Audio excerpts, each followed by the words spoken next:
Hey guys, welcome back to Sportstar's Indian Super League match recap. And today, I think we have for you the best match of the season so far.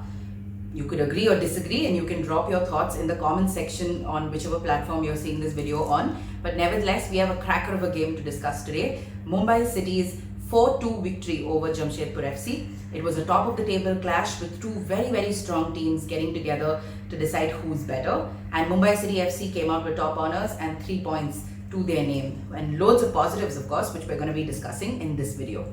So Jamshedpur FC came into this game unbeaten in the league so far, while Mumbai City, of course, had that 3-1 drubbing at the hands of Hyderabad FC playing on its mind a little bit. But Mumbai has had a really good run of wins right after that, which features a win over ATK Mohun Bagan also. That was a 5-1 win. So there were a lot of positives going for this team. Jamshedpur FC has also beaten ATK Mohun Bagan coming into this game. So this was an ultimate test of supremacy, at least early on in the season, and Mumbai City FC came off with flying colours. I missed the first 5 minutes of this game thinking, okay, both teams have the ability to keep the intensity up right at the start, so I'm not going to really miss anything. And Cassio Gabriel went out of his way to prove me wrong with a goal in the 3rd minute. Ahmed Jahu took a corner kick and sent it into the box, with Cassio Gabriel collecting it just outside the box. He sort of swirled the ball and sent it in, and Igor Angulo tried to head himself in, trying to give that ball a little bit of direction, but that was not required. It went past him, and it went past TP Rainesh, who had got on his knees trying to collect it, but I think he got the direction of the ball a little wrong, and the ball just comfortably went past him into the goal. It was an early 1-0 lead for Mumbai City FC, and a great way to sort of stamp dominance right at the start. It was a psychological up as well for them, given that this team was featuring without Valskis at the start. Owen Coyle later explained that it was because of a calf strain. Nevertheless, Greg Stewart was still there and tried to equalize immediately in the 5th minute. The ball came in via a header from the midfield, and Greg Stewart collected it. He tried to turn quite a bit and even outfoxed Rahul Beke while trying to run towards the goal, and he made a direct shot at goal, but it just ended up going straight to the keeper. Jamshedpur FC had an opportunity to find the equalizer yet again in the 11th minute when Komal Tatal found the ball on the left flank and ran into the box. Apuya saw a danger of Tatal actually managing to score the goal and went and tackled him quite incisively, thereby earning a yellow card and a free kick going Jamshedpur FC's way. Tatal tried to curl the ball in, but then it just ended up going above the crossbar. In the 17th minute, Mumbai made it 2-0 though, with Bipin Singh doing the honours this time. Bipin was playing his 50th game for the club, and he was felicitated by Des Buckingham at the start of the game. But the real celebrations began when he scored this goal in the 17th minute. A lovely through ball came in from the midfield, and Cassio Gabriel had a lot of space on the right side and he collected it. He ran down, Eli Sabia was there marking him, and he did really well to beat him right at the edge of the field. And then he pushed the ball back in and sent it across to Bipin Singh, who just had to tap the ball in for a 2-0 lead to Mumbai City FC. Igor Angulo soon made that a 3-0 lead in the 24th minute. Cassio Gabriel again being the architect to this goal.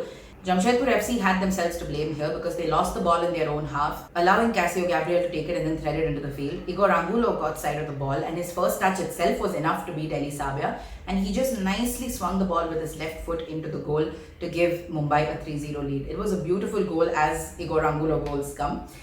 There were quite a few chances for both teams, and Jamshedpur FC did try its best to stem Mumbai City's pressing on the other side, and they went into the first half 3-0 in Mumbai City's favour. The biggest thing that Jamshedpur FC would sort of take away from here is the fact that the front line seemed to lack a bite. I don't know if this is because Valskis was not around, but Greg Stewart was definitely a live wire in the midfield. He tried to create so many opportunities. It just seemed like they weren't able to get past Mumbai's defense, which was really good as well. And Mumbai, just got on with the business, and they sort of took the attack to Jamshedpur, and Jamshedpur just couldn't cope in the first half. So naturally, Jamshedpur's priority would have just been to score a goal, and they did just that in the 48th minute with Komal Tatal coming to the fore. Greg Stewart collected the ball on the right flank, and he saw that Tatal had a lot of space on the left with him. He beat 2 defenders and managed to make the cross. Tatal again was very decisive, beating a couple of players around and swerving the ball into the goal. It seemed to have taken a deflection off a Mumbai City defender and then breached the goal, but nevertheless Nawaz sort of went the wrong way and Tatal got his goal. It was a lovely goal to watch, very clinical. There seemed to be a sense of urgency in this Jamshedpur FC attack in the second half, and they got their second goal in no time, in just the 55th minute, and this time it was Eli Sabia who had the goal to his name. This was some clever football from the defender. So a lot of players got involved here. A ball came in from the right flank and Rahul Beke had put his leg out, thereby forcing Mohammad Nawaz to come forward and make a block. Ishan Pandita then tried to put it into the far post, but it ended up hitting the woodwork and it bounced back into the box. Eli Sabia then headed it into the net with Mohammad Nawaz unable to do anything about it. It seemed like a way for Eli Sabia to redeem himself as well after the first half that he had, and it was a lovely way for them to get back 3-2. The scoreline read now. All they needed was one goal to just get on level terms and actually push Mumbai City a little more and apply pressure on the defending champion. But what happened, of course, was not that. Mumbai City FC ended up scoring its fourth goal of the night when Igor Angulo came off and Igor Katatau came on. The super sub again had an instant impact on this game, scoring in the 70th minute. Rahul Beke took a free kick from the MCFC half. It beat the Jamshedpur FC defenders and landed right in front of Igor Katatau, who then made a run for it, shielded the ball from Narendra Gehlot and made the goal from like an acute angle from the goal post and managed to score. It was a lovely goal. It went, TP Rainesh was on his knees and the ball was within his reach, but he couldn't do anything to stop it, and it went and found the back of the net. Mumbai City FC thereby got a 2-goal cushion. It would have been a 3-goal cushion when Ahmed Jahu tried to get a shot into the goal. It was a lovely long-range shot, but then TP Rainesh got his hands to it and saved it in the nick of time. Jamshedpur FC also tried to create a number of chances, but the Mumbai City FC defense was brilliant. Jamshedpur FC's defense did well to keep Mumbai City at bay also, as much as they could at least. Especially a backheel save by Liliana in the 64th minute, which was very, very impressive to watch. It was that kind of on-the-feet thinking that Jamshedpur needed to really keep up with Mumbai City, but it was a little too much for them to do. Nereus Valskis came on, I think, towards the end of the second half, but it was a little too late for him to try and have an impact. I don't know if that's what affected Jamshedpur in this game, but when Owen Coyle and Des Buckingham was spoken to after the match, Owen Coyle, of course, chose to focus on the fact that the 3 goals that were scored in the first half by Mumbai City FC were more errors on Jamshedpur's part than technical brilliance from Mumbai City's part, because these were soft goals that could have been stopped if the defense was tighter. So that's a takeaway they're taking with them.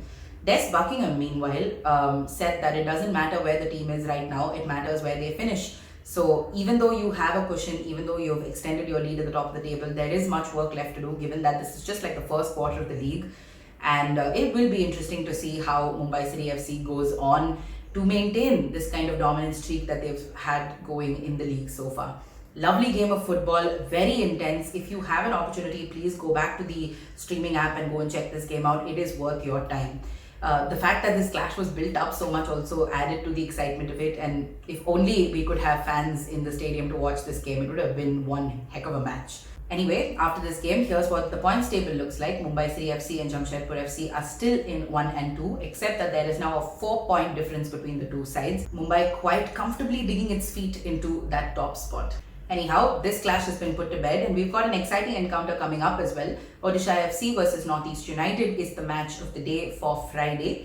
And this is an interesting game because Odisha is coming off its first loss against Kerala Blasters, while Northeast United managed to beat FC Goa and is coming into this game having won its first game of the season. So interesting combinations going on here. Northeast United still figuring its way out in the league, while Odisha FC is trying to get back to the rhythm that it had in the start of the league. How this game goes is something we're going to be following as well. If you'd like to follow this with us, you can log on to our website www.sportstar.thehindu.com, where we've got live blogs, interviews, stats, podcasts, videos, everything possible. You can find it over there. Talking about podcasts, the latest episode of the Full-Time Show drops today as well. So just keep an eye out on our social media handles for a prompt there so you can go and check out that episode. You can find us on @SportsStarWeb on Facebook, Instagram, Twitter. If you'd like updates from the ISL delivered straight to your inbox, we can do that for you as well. All you need to do is subscribe to our Telegram channel. Until our review of the next game, thank you so much for watching this video. Take care.